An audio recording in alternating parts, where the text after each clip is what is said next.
Assalamualaikum warahmatullahi wabarakatuh. Sekali lagi berjumpa dengan Pak Chu Bumi. Jadi pada kali ini Pak Chu akan berkongsi satu perkara yang amat berguna ataupun satu peralatan yang digunakan dalam geologi yang memang betul-betul membantu untuk mengetahui apa yang ada di bawah permukaan bumi. Jadi Pak Chu akan menceritakan tentang kaedah geofizik. Walaupun perkara ini bukan merupakan satu kemahiran kepada Pak Chu, tetapi sedikit sebanyak Pak Chu tahu tentang geofizik, tetapi tidak secara mendalam. Sebenarnya geofizik ini terbagi kepada banyak kategorinya. Jadi kategori-kategori geofizik ini adalah digunakan dalam pelbagai-bagai kegunaan. Jadi yang paling utama sekali geofizik adalah digunakan dalam industri minyak dan gas, dalam industri penjelajahan mineral, dalam bidang arkeologi, dalam bidang hidrogeologi ataupun untuk cari punca air dan sebagainya, dan kemudian untuk menentukan utility yang ada di bawah permukaan bumi. Inilah perkara-perkara yang amat diperlukan di dalam menggunakan tool atau peralatan geofizik. Jadi berbagai-macam kaedah yang kita ada.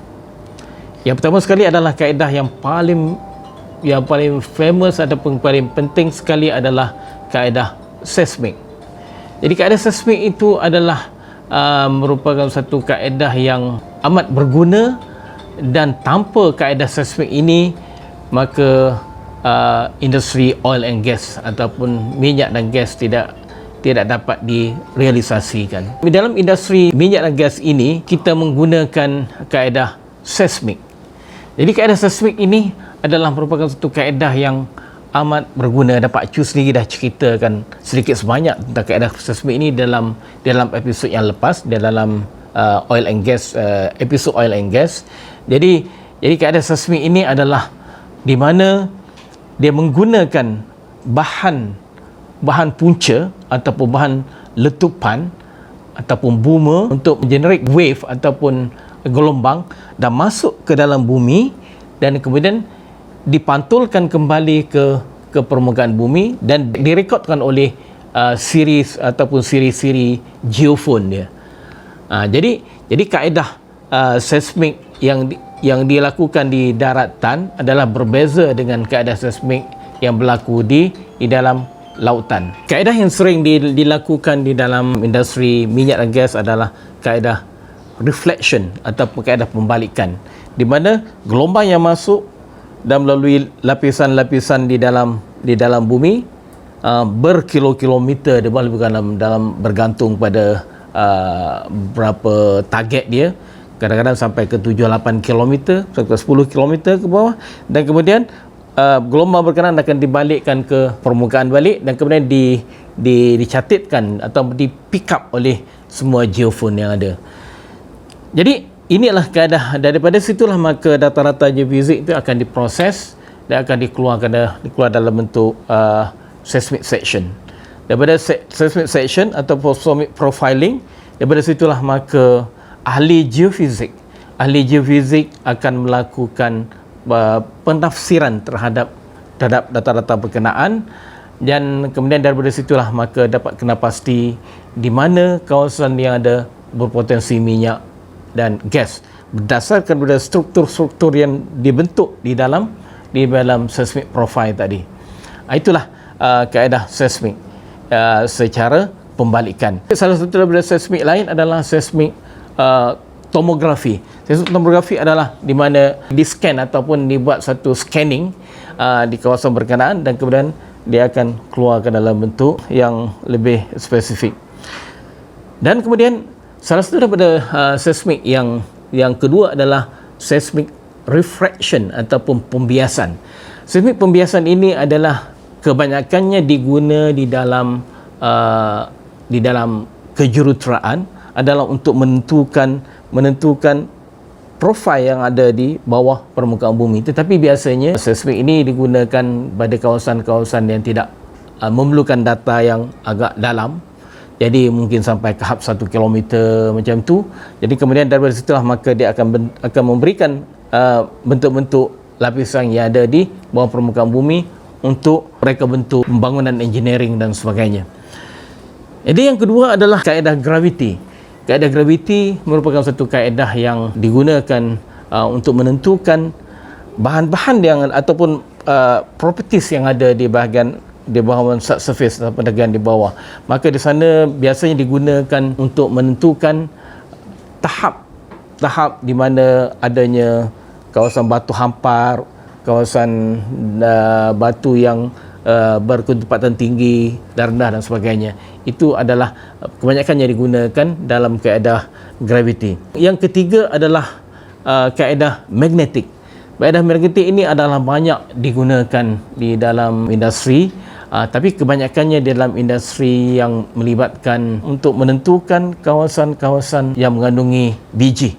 Yang paling famous sekali keadaan magnetik ini adalah secara aeromagnetik ataupun dengan katakanlah airborne geophysics, di mana dia menggunakan kapal terbang dan daripada situlah maka di-pick upkan magnetik yang ada dan kemudian diproses dan kita dapat data secara regional ataupun secara rantau, di mana kita dapat menentukan kawasan-kawasan yang berpotensi untuk dibuat kajian lanjutan. Jadi ini adalah kita panggil dia sebagai airborne geophysics. Itu secara magnetik. Yang lain adalah kita menggunakan kaedah elektrik ataupun electrical geophysics. Ini adalah merupakan satu kaedah yang amat popular sekali, di mana dia menggunakan kaedah arus elektrik dialirkan ke bawah bumi dan kemudian dikesan kembali oleh elektrod untuk mendapatkan macam mana keadaan resistivity di kawasan berkenaan. Kaedah ni kita panggil dia resistivity method ataupun kaedah keberintangan. Jadi kaedah keberintangan ini adalah amat berguna di dalam menentukan kawasan-kawasan berpotensi untuk air tanah. Jadi kita tahu bahawa kawasan mana yang ada aquifer yang banyak untuk dieksploitasi sebagai sumber air, ataupun kaedah ini juga diguna di dalam menentukan lubang-lubang ataupun lohong-lohong atau cavity yang ada di bawah permukaan bumi. Ini adalah biasanya berlaku di kawasan batu kapur, di mana batu kapur kita tahu sebagaimana dapat cerita dulu, salah satu daripada geohazard dalam kawasan batu kapur adalah sinkhole ataupun ada lohong-lohong yang di bawah permukaan bumi yang mengandungi air. Daripada sini kaedah resistivity atau kaedah keberintangan adalah kaedah yang amat berkesan untuk menentukan kawasan-kawasan berkenaan. Dan juga kalau sekiranya kita untuk menentukan kawasan di mana ketebalan overburden ataupun tanah penutup sampai ke batu dasar, tapi biasanya ini adalah untuk urusan tapak pembinaan, biasanya digunakan kaedah keberintangan juga untuk menentukan ketebalan tanah baki berkenaan. Jadi inilah kaedah yang sering digunakan.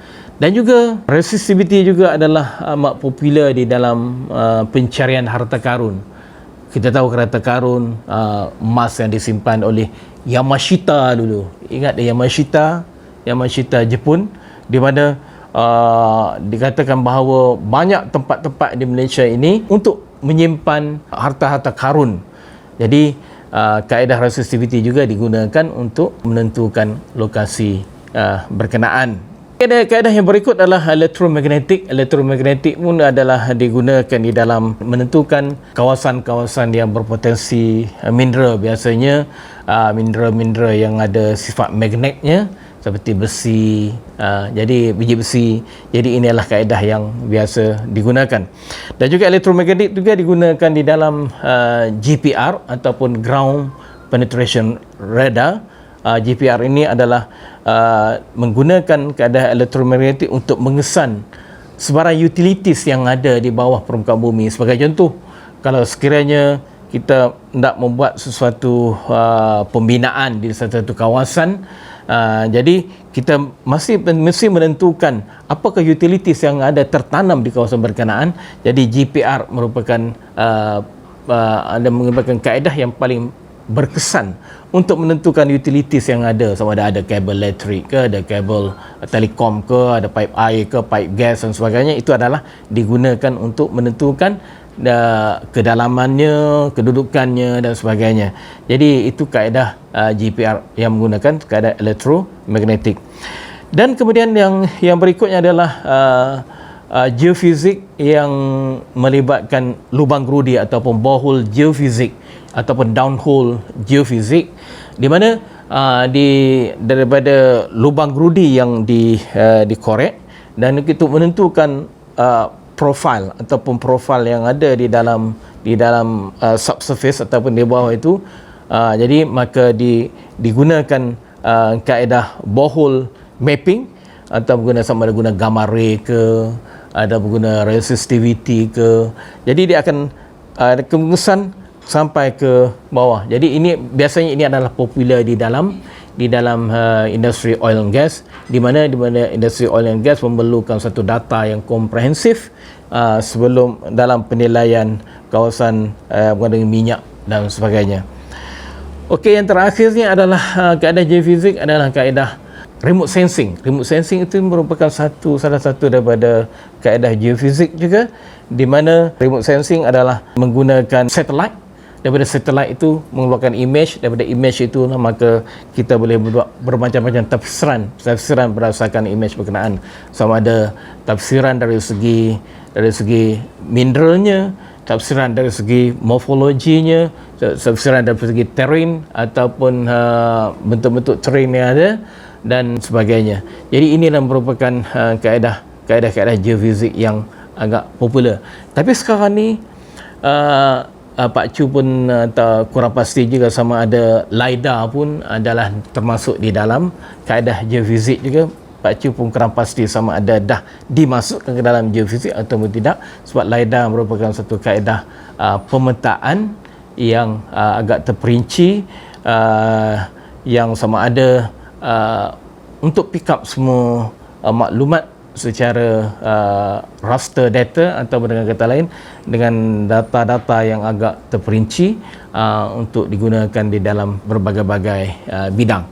Jadi dengan kata lain, tanpa geofizik ini kita tidak dapat mengetahui secara jelas apa yang ada di bawah permukaan bumi. Jadi kaedah geofizik ini adalah merupakan satu kaedah yang agak murah jika berbandingkan dengan kaedah drilling.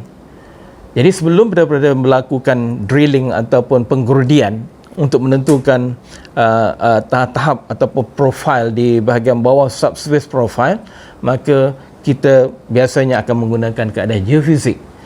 Geofizik akan memberikan data mentah kepada kita, memberi idea kepada kita tentang susun atur lapisan-lapisan yang ada di bawah permukaan bumi. Jadi sebelum daripada kita membuat tafsiran dan kemudian buat keputusan untuk membuat penggerudian dalam industri oil and gas, ini merupakan satu elemen yang melibatkan kos yang amat tinggi, di mana penggerudian akan melibatkan kos terlampau tinggi. Kaedah geofizik inilah akan membantu geologis untuk menentukan kawasan-kawasan di mana yang bersesuaian untuk melakukan penggerudian untuk mengeluarkan minyak dan gas. Tapi kalau kita berbalik kepada kawasan yang di daratan, di mana untuk projek-projek engineering atau projek-projek pembangunan guna tanah, jadi kaedah geofizik ini juga dia digunakan untuk menentukan subprofile dan kemudian dibantu oleh penggerudian untuk menentukan kesahihan macam mana properties daripada bahan-bahan berkenaan. Sekali lagi Pak Chu ingin tekankan bahawa geofizik merupakan satu peralatan yang amat berguna. Tanpa geofizik susah untuk kita membuat suatu tafsiran yang apa yang berlaku, apa yang kita dapati di bawah permukaan bumi. Di perkara geologis, cuma kita dapat maklumat di permukaan bumi. Jadi untuk dapat maklumat di bawah permukaan bumi, kita memerlukan peralatan geofizik untuk menentukan profil berkenaan. Dalam industri oil and gas, geofizisis adalah merupakan satu bidang yang paling banyak sekali mendapat imbuhan atau dengan kata lain bayaran perkhidmatan mereka adalah tinggi, atau dengan kata lain gaji mereka adalah berlipat-lipat ganda daripada kemahiran yang mereka ada dengan pemprosesan data geofizik dan juga pentafsiran daripada profil geofizik. Jadi di Malaysia ini geofizik yang betul-betul geofizik, proses geofizik berada di University Sains Malaysia.